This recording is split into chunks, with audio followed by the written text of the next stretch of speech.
Good morning, students. So this is class 12th biology, and the chapter 11 was going on. This is also known as genetic engineering.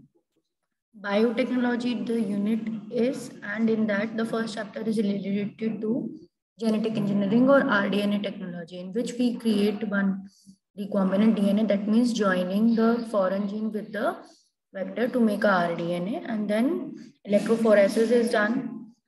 Cloning is done with the help of plasmids and other viruses. Then origin of replication, cloning sites, plasmids, PBR 322. This we have already done. Then vectors for cloning in the plant, agrobacterium, tumor patients, and retroviruses. This also we have discussed. Then the methods by which we can make the cells competent is microinjection, biologistic gene gun, and disarming the pathogen. Different chemical treatments are also done. This is the image of microinjection and gene gun method, in which you can see a plant material को gene gun inject किया जा रहा है। यहाँ तक हम देखने के बाद आते हैं आगे जो प्रोसेस हमें करनी है उसके ऊपर कि हम ये देख रहे थे कि what are the steps of the genetic engineering. बाकी बचे हुए क्या स्टेप्स है जेनेटिक इंजीनियरिंग के, वो हम चेक कर रहे थे। तो ये पूरे स्टेप्स हैं आपके जेनेटिक इंजीनियरिंग, और इसमें हम 7 स्टेप्स हैं उनके। पहुंच गए थे ट्रांसफरिंग आरडीएनए इनटू होस्ट, यहाँ तक हम पहुंच गए। आगे हमें करना है क्योंकि इससे पहले हमने पूरे स्टेप्स 1 2 3 4 5 तक हमने डिस्कस कर चुके थे। पीसीआर हम डिस्कस कर चुके थे, अब हमें आगे डिस्कस करना है। इसमें isolation of genetic material, DNA कैसे किया जाता है उसके स्टेप्स हम जान चुके हैं। Cutting of DNA at specific location हम जान चुके हैं। Amplification of gene of interest using PCR, PCR का पूरा मेथड हम डिस्कस कर चुके हैं। Insertion of the DNA into host organism हम देख चुके हैं। Obtaining the foreign gene product हम लोग देख चुके हैं। Bioreactors, obtaining the foreign gene product हम लोग कर रहे थे कि हेट्रोलोगस होस्ट में। ये हमारा लास्ट टॉपिक था लास्ट वीडियो में कि हेट्रोलोगस होस्ट में हेट्रोलोगस प्रोटीन बनाया जाता है, रिकॉम्बिनेंट प्रोटीन बनाया जाता है। इसके लिए हमें सेल्स को बायोरिएक्टर में कल्चर करना पड़ता है। We have to culture the cells in the bioreactor and then separate the product from them.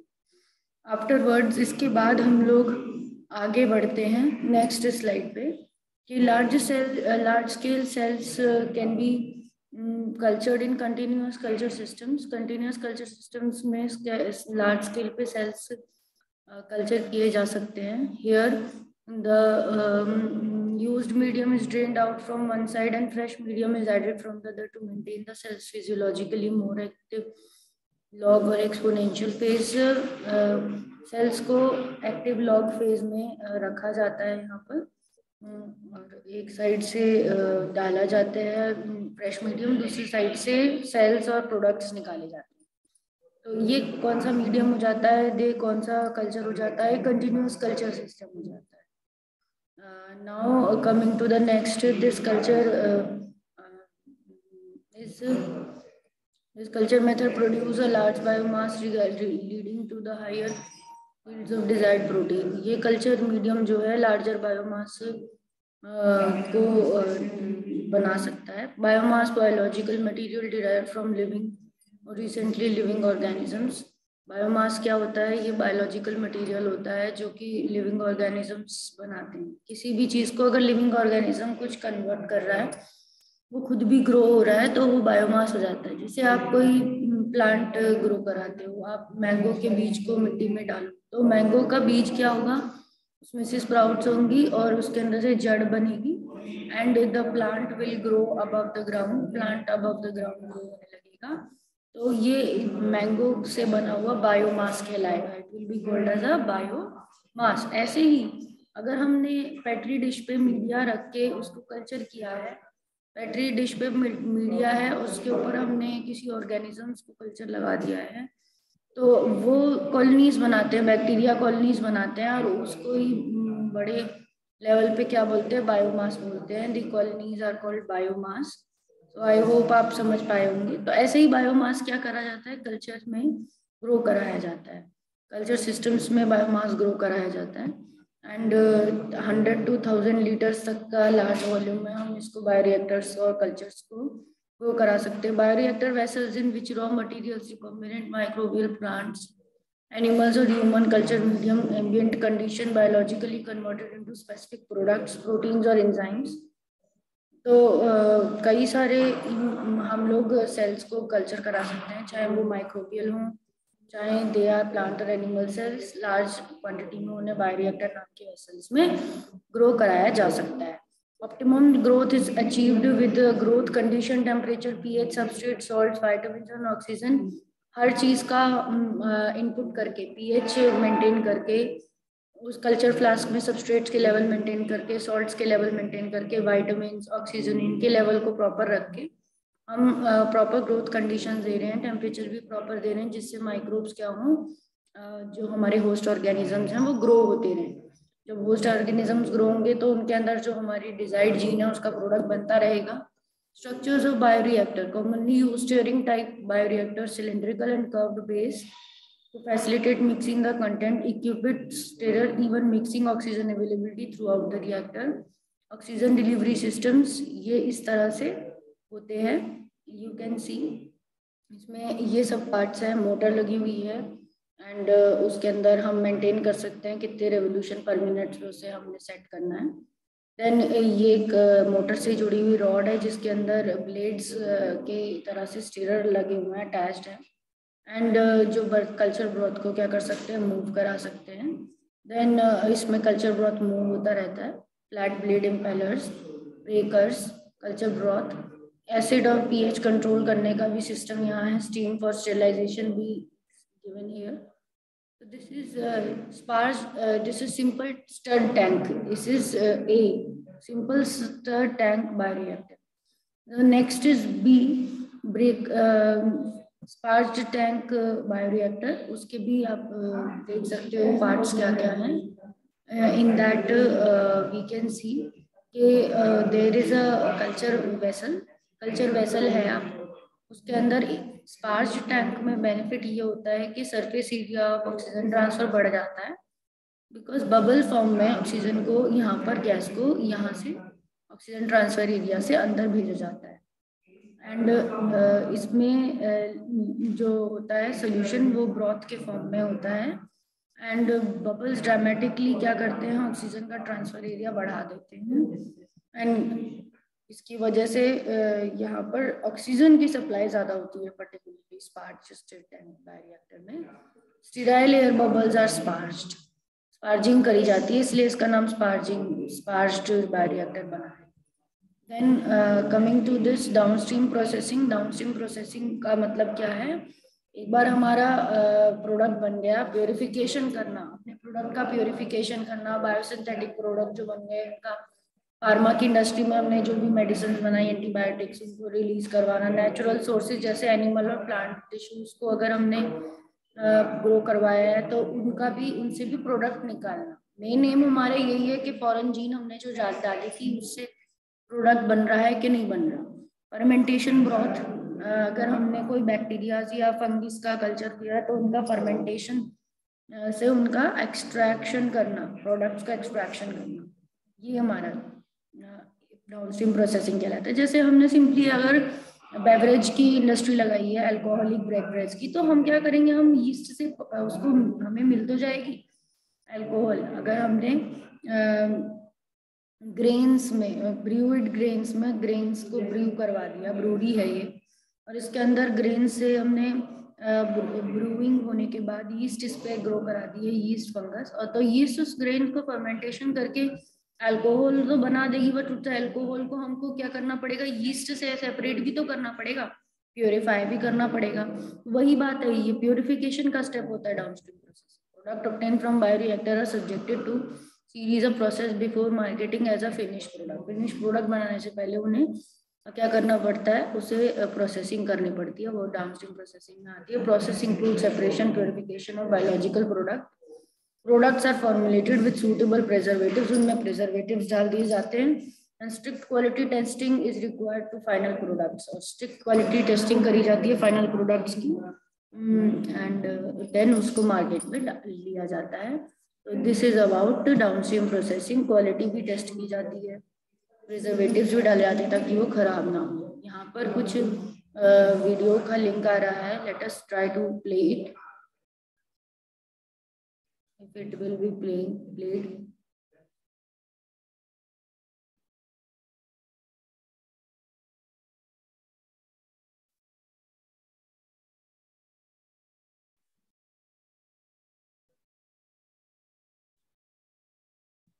यहाँ नहीं हो पा रही है, यहाँ पे भी एक वीडियो है जो यहाँ पर प्ले नहीं हो पा रही है, बट यहाँ पर फाइनली एक डायग्राम दे रखा है कि बैक्टीरियम में किस तरीके से हम पूरा जेनेटिक इंजीनियरिंग का फुल स्टेप्स कर सकते हैं।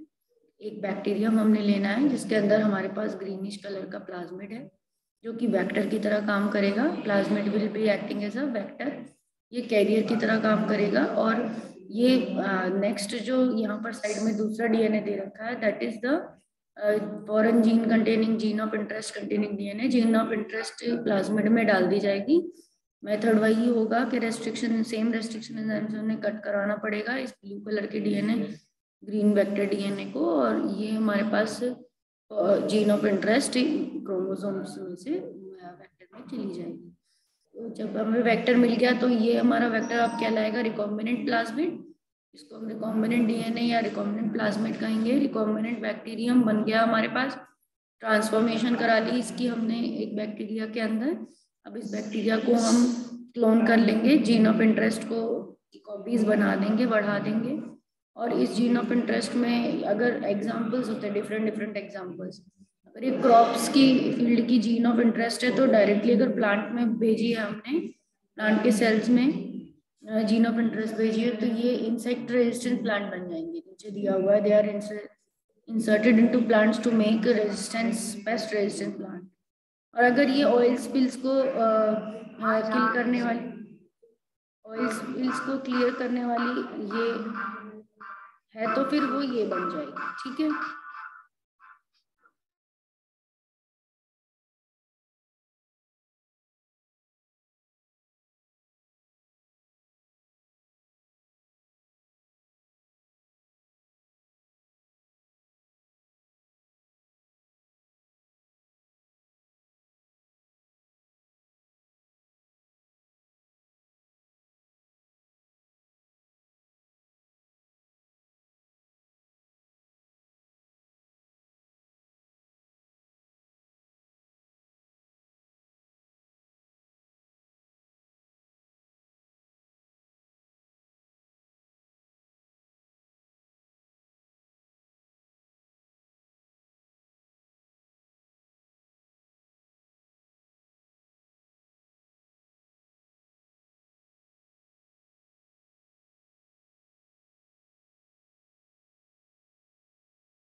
So we were discussing PPT.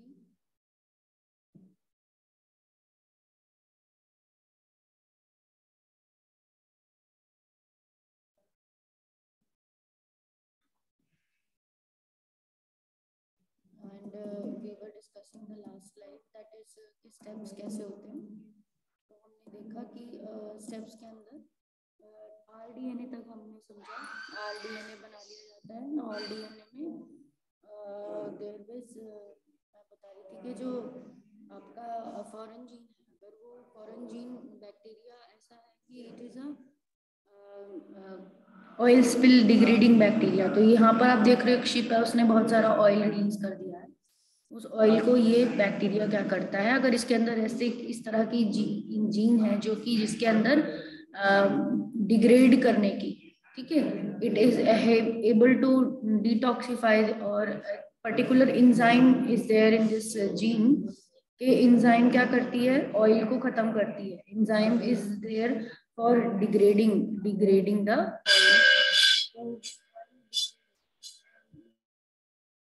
Oil degrade हो जाता है, द ऑयल इज डिग्रेडिंग. तो दिस इज कॉल्ड एज कि हम कोई भी मटेरियल को बायोडिग्रेड कर रहे हैं, बायोलॉजिकली उसको रिमूव कर रहे हैं, तो that is biodegradation. The oil is removed from the seed. This way the organisms, this genetically engineered bacteria can be used. But in medical field, if this bacteria is having gene of interest of any enzyme of a human like streptokinase, so streptokinase will be there, and the streptokinase will what? It will be cleaning the blood clots. अगर heart में कहीं पर भी blood clots हैं तो उनको remove करके heart attack को बचा सकता है. Protein dissolve the blood clots in the heart attack therapy. So ऐसी वाली इंजाइम जो जिनका काम है, जो स्ट्रेप्टोकाइनेज नाम की इंजाइम है, जो स्ट्रेप्टोकाइनेज की जीन होगी उसे हम डाल सकते हैं यहाँ पर, और वो क्या करेगी, वो स्ट्रेप्टोकाइनेज बनाती रहेगी नेचुरली ह्यूमन में, और वो ब्लड क्लॉट रिमूव हो जाएगी. अगर मान लो स्ट्रेप्टोकाइनेज ना हो, दूसरी एग्जांपल लें, तो यहाँ एक बच्चा है जो हाइट अपनी नाप रहा है, तो ग्रोथ हार्मोन की जीन अगर हम डाल देंगे तो ग्रोथ हार्मोन की जीन क्या करेगी, उस बच्चे की हाइट को इम्प्रूव करेगी, उसकी ग्रोथ बढ़ाएगी, and human stunted growth will be treated by this. इस हार्मोन लेवल से ह्यूमन की ग्रोथ भी ट्रीट करी जा सकती है. तो आई होप विद दिस आपका ये फुल सारे स्टेप्स कंप्लीट हो गए हैं, and these only bioreactor steps were remaining, downstream processing, and the last this example. If we can discuss the 7 steps, all 7 steps are given in this example and this image. And you also, if question comes, if you have less time, so you draw this diagram, it will be sufficient to explain all the 7 steps, that how number 1 isolation of plasmid DNA is done, and also another, the isolation of gene of interest is removed from the chromosome. Then second step is the joining of the cutting of the gene and joining into the plasmid में gene of interest join करा देना. Third is the plasmid put into the bacterial cell, that means transformation करा देना.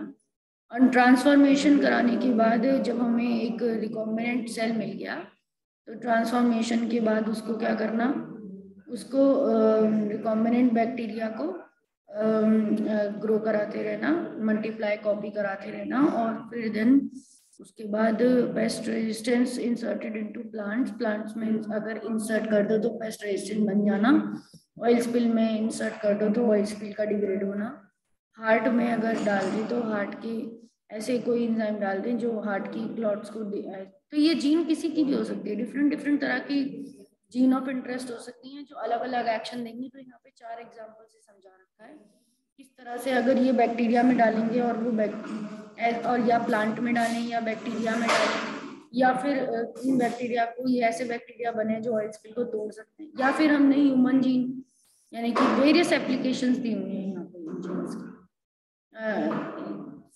Blood clot buster enzyme है जो हमने human welfare chapter में पढ़ी है, स्ट्रेप्टोकाइनेज. अगर हमने इसको बैक्टीरिया में से निकाल कर और ग्रो करा लिया है होस्ट में डालकर लार्ज अमाउंट में, तो स्ट्रेप्टोकाइनेस हम फिर दे सकते हैं ह्यूमंस में जिनमें हार्ट की प्रॉब्लम है। ह्यूमन हार्मोन को हमने लार्ज अमाउंट में, लार्ज स्केल में बना लिया है ऑर्गेनिजम्स में, होस्ट में, तो हम ह्यूमन हार्मोन को लार्ज अमाउंट में निकाल कर और उसको एज अ मेडिसिन यूज कर सकते हैं, जिससे ट्रीट हो सकता है, प्रॉब्लम डिजीजेस ट्रीट हो सकती हैं। तो so with this I am going to end my class। आप अपना पूरा का पूरा ये चैप्टर कंप्लीट कर लीजिए, नोट्स इसके बना लीजिए।